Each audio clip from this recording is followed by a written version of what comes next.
Hello প্রিয় ছাত্রছাত্রীরা, আমি রঘুনাথ রয় এবং তোমরা দেখছো তোমাদের নিজস্ব YouTube channel guide for student. আজকে আমরা নবম শ্রেণীর কোষে দেখি 10.1 এর লাভ ও ক্ষতি যে অধ্যায়টি রয়েছে তার 7 নম্বর অঙ্ক থেকে শুরু করব।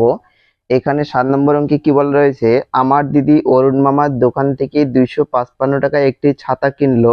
অরুণ মামা যদি ছাতার ধার্য মূল্যের উপর 15% ছাড় দিয়ে থাকেন, তবে ওই ছাতার ধার্য মূল্য কত টাকা ছিল হিসাব করে লিখি। তাহলে এখানে দেখো একটি ছাতা রয়েছে এবং ছাতাটি দিদি কত টাকায় কিনেছে, 255 টাকায়। তার মানে দোকানদারের যে বিক্রয় মূল্য সেটি কত, 255 টাকা।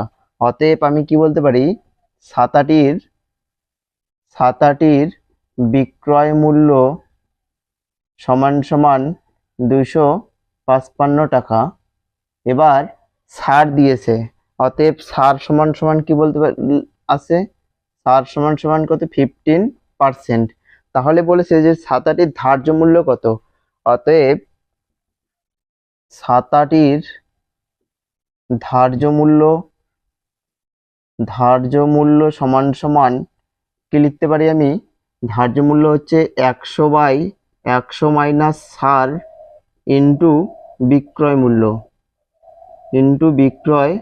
মূল্য।